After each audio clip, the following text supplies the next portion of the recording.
The story of America is a tale often told.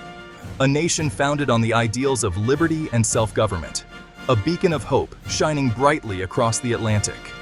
But as the decades turned into centuries, America's story took a new turn. It evolved from a fledgling republic into a global superpower, an empire in its own right. The seeds of this transformation were sown early on.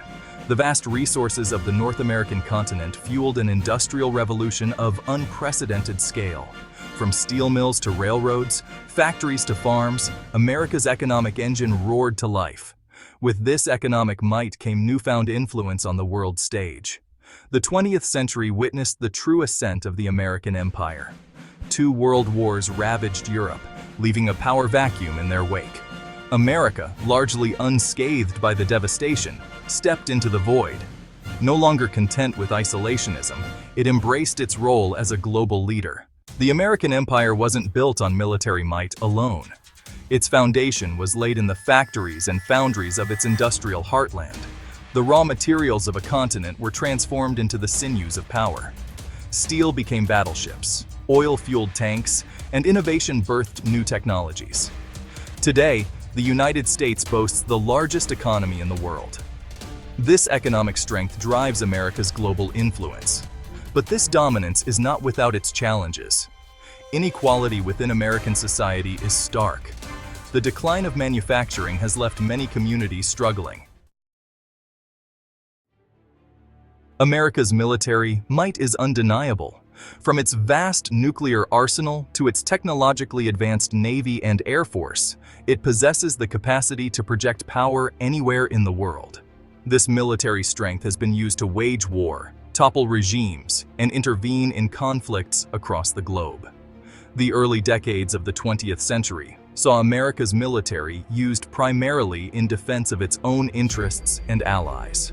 World War I and World War II cemented America's reputation as a reluctant warrior, drawn into conflicts only when necessary. But the Cold War ushered in a new era of interventionism. Containment, the guiding principle of American foreign policy during the Cold War, led to interventions in Korea, Vietnam, and countless other proxy wars. The fight against communism became a global crusade, with America positioning itself as the defender of freedom against the forces of tyranny. The collapse of the Soviet Union in 1991 marked a watershed moment in history. The Cold War, which had defined global politics for nearly half a century, was over. America had emerged victorious, its ideological foe vanquished. It stood alone as the world's sole superpower. A unipolar world, some proclaimed, with America at its helm. But victory came at a cost. The Cold War had bred a culture of militarism within America.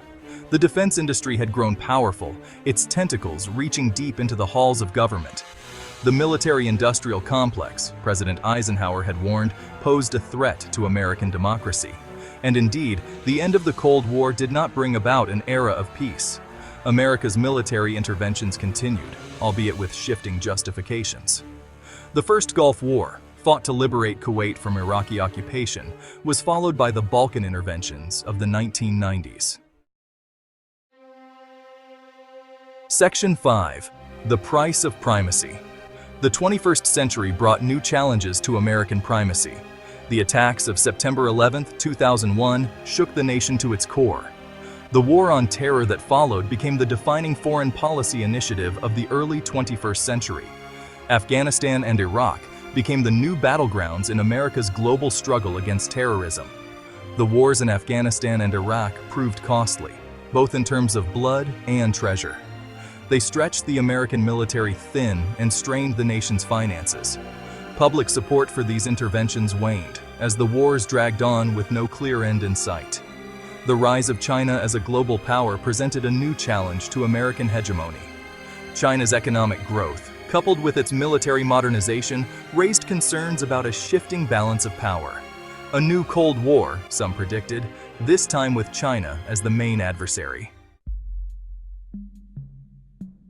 Section 6. A unipolar world. The question of whether the world is unipolar, multipolar, or something in between remains a subject of debate. America, while still the most powerful nation on Earth, faces growing challenges to its dominance. The rise of China, the resurgence of Russia, and the emergence of other regional powers have created a more complex and multipolar world. America's ability to shape global events is no longer absolute. It must now contend with a world in which power is more diffuse and where other actors can challenge its interests. The rules-based international order, which America helped create and has long championed, is under strain. The challenges facing the American empire are significant, but they are not insurmountable. America's enduring strengths, its economic dynamism, its innovative spirit, and its democratic values continue to provide it with a competitive edge. But adapting to a more multipolar world will require a recalibration of American foreign policy. Section 7. Shadows of Empire. The American empire, like all empires before it, casts a long shadow. Its interventions, both military and economic, have had a profound impact on the world. Some see America as a force for good, spreading democracy and freedom. Others view it as a bully, imposing its will on weaker nations. The truth, as always, is more nuanced. America's record is a mixed bag of successes and failures. It has helped to topple dictatorships and spread prosperity, but it has also supported authoritarian regimes and engaged in actions that have destabilized regions and cost countless lives. The legacy of the American empire is still being written. The choices it makes in the 21st century will determine whether it is remembered as a force for good or ill. The legacy of Rome. The Roman Empire was the master of the known world. Its legions marched across continents, its laws governed millions, and its culture left an indelible mark on civilization. Yet, like all empires, Rome eventually fell. Its decline was slow, a gradual erosion of power and influence. Empires rise, reach their zenith, and eventually decline. The question is not if, but when and how that decline will occur. Will America heed the lessons of history, or will it succumb to the same forces that brought down empires past? The American story is still being written. The choices it makes will determine its fate.